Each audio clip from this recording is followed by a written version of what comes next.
One of the inherent advantages and joys really of having a car like an Escort RS, or really any of this iconic, Group B or Group A homologation era rally cars and touring cars like the Sierras, the Escorts, the E30 M3s, the Deltas, etc., is that you get to, especially nowadays with how crazy their values have gotten in real life, you get to drive them in a game that is now more realistic than it ever has been in the series before, in a way that you would never dare to in real life. And although I'm sure a few owners do, the vast majority don't, for the same reasons as you wouldn't with most museum pieces. They don't want to break it, they don't want to of course lose its value or have to repair it, which is a shame because these cars were about as, focused in on being ragged as you can possibly get. They were barely road cars to begin with in many cases, and of course the Escort is one of the absolute top tier legends in that regard. The rear wing alone inspired others, it was aped by others, even using imitation wings like that on other cars as well. One key advantage which this has over the Sierra, which of course is kind of its closest rival,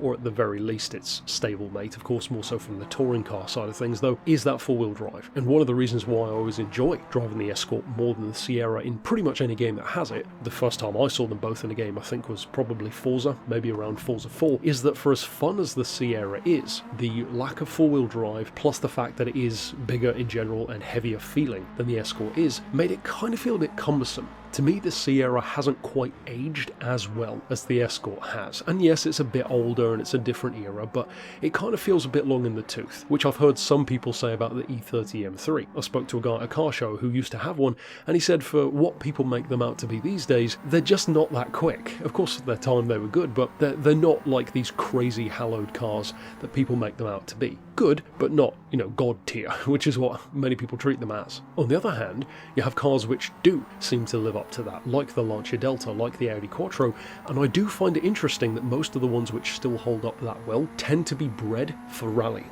rather than touring cars. The touring cars are often not as quick by today's standards, whereas these still hold up. An Escort is still a quick car, even compared to a modern hot hatch. Maybe not something like a Mercedes A35 or an A45 AMG, but most entry-level or even mainstream hot hatches, you can give them a pretty good run for their money even 30 years later. And although on paper 223 horses doesn't sound that crazy, 1275 kilos is definitely still good by today's standards, and if you drive one which is built, like this one is here, well you can get it below 1,000 kilos, which is really good for a hot hatch, and the power, although not crazy, is well over 400, and when you combine that with a sub-ton weight, well 400 horsepower per ton in a four-wheel drive platform, with rally roots no less, well that sounds to me like a track day monster if ever there was one, and it is just that. But the key is here, it's so forgiving. It's way more forgiving to drive than the 190E or the Sierra because of how twitchy they can get with their suspension setup. In particular, there is none of that here. It's such an easy car to use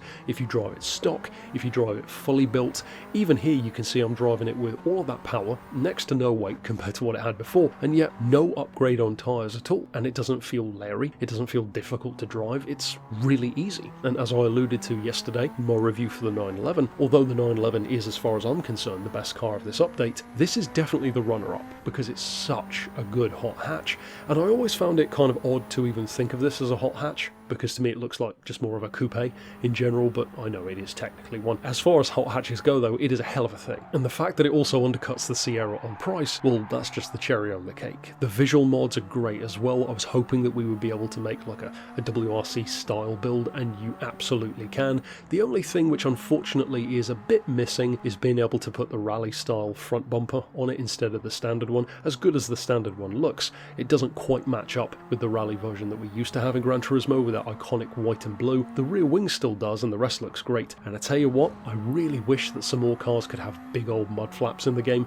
because this would look really cool with massive rally flaps flapping in the wind. All of that's by the by. It is an awesome car. I would be shocked if we don't get a motor swap for this thing, because it's ripe for it. It's got 400 horses and it's good at that level, but imagine what it could do with 600 or 700. It could become an absolute gymkhana, point to point, time attack, whatever you want, monster of a car. and I kind of like the idea of building like a what if of like a Group S Escort, something way beyond Group A or Group B, just total insanity. That's it for my thoughts though on the Escort. I'd love to hear yours down below, of course. I'm sure for many of you, especially of my kind of age and a little bit older, where you were born in the 90s, grew up in this kind of era, or maybe even a little bit earlier and lived through it in your teen years, this has got to be a great time to have stuff like this back. And if you think about it, although there are some outliers, there's really only one big name that we're kind of missing from this group. Of course there are more, but the one big obvious omission is the Audi Quattro, the 20 valve or the short wheelbase Sport Quattro. Personally I never liked that one as much, but that is like the big name that we're still missing. And of course you've got the Renault 5 and the Silvia 240 RS, the 205 T16, etc. But in terms of the real big dogs, like the kings of that era, we've got most of them now. The E30, the Sierra, the Escort, the Delta. It's a hell of a group, and it seems to be only getting stronger over time. So we'll have to see what the future brings in terms of these Group A and Group B homologated kind of cars. Of course, stick around for the next review tomorrow, and I'll see you then. But for now, thanks for watching.